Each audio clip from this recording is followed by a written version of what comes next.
Je pense que vous avez tous vu la finale de la CAN, et bien sûr la défaite du Maroc. Mais est-ce que vous êtes vraiment posé ces questions-là? Et aujourd'hui, justement, on va voir. On sait très bien que ça a été très très difficile pour le Maroc, ainsi que pour Diaz, justement, qui a raté totalement son penalty. Mais c'est ok, ça arrive. Y en a, je vois plein de théories, il y en a qui pensent qu'il a fait exprès ou pas. Il y a de tout partout, j'ai envie de vous dire. Donc bon, écoutez, on va voir ça justement. Et là, justement, j'ai un petit article, c'est, regardez, hop, la CAN, du coup, meurtri, Achraf Hakimi sort du silence après la défaite du Maroc en finale. Ok, donc évidemment, les joueurs ont été tous un peu silencieux, hein, bien sûr, par rapport à ça, parce que c'est quand même assez compliqué de vivre ça, je pense. Donc on va voir.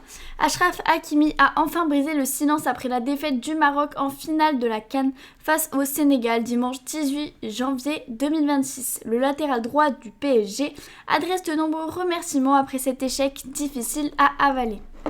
Il est enfin sorti du silence si on avait appris qu'il a passé de longues heures au téléphone avec Mbappé après la défaite du Maroc en finale de la CAN face au Sénégal dimanche 28 janvier. Achraf Hakimi ne s'était pas encore exprimé publiquement sur l'échec de sa sélection à domicile. Le latéral droit du PSG a posté un long message sur le réseau social X. On peut pas le voir? On l'a pas? Merde. Ok, si, il est là. Cette CAN, la meilleure de l'histoire. Après des jours très difficiles en essayant d'assimiler tout ce qui s'est passé, j'avais besoin de m'exprimer avec le cœur, écrit notamment Hakimi qui adresse une longue liste de remerciements. Sa Majesté, le roi du Maroc, pour l'immense travail accompli afin que cette Coupe d'Afrique soit sans aucun doute la meilleure de l'histoire. Après un mot pour les supporters, il salue également son sélectionneur, pourtant décrié au début de la compétition, pour le travail, l'engagement et l'énorme sacrifice que nous avons accomplis ensemble durant cette Coupe d'Afrique. Enfin, il a porté un message d'espoir. Ce chemin ne s'arrête pas ici. Ce que nous avons vécu constitue une base solide pour l'avenir. Avec cet état d'esprit, cette union et cette ambition, il n'y a aucune limite à ce que cette sélection peut accomplir. L'avenir se construit à partir de ce que nous semons aujourd'hui et l'avenir est prometteur. Alors là, franchement, ça a dû faire tellement mal la défaite. Alors attendez, je suis juste en train de vous prendre un petit. Ok, c'est bon, j'ai. Article, pardon, ouais, franchement, ça a dû être tellement difficile pour tous les joueurs, même pour le peuple marocain.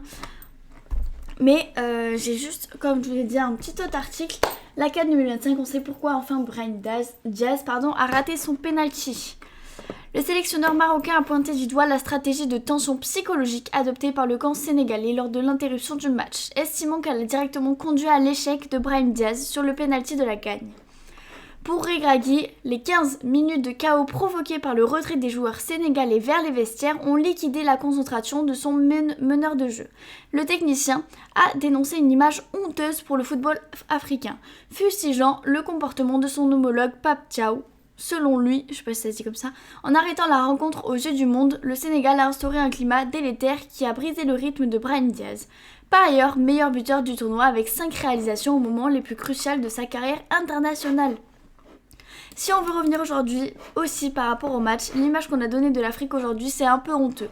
Quand un entraîneur demande à ses joueurs de sortir du terrain, il avait commencé déjà en conférence de presse, tant mieux pour lui.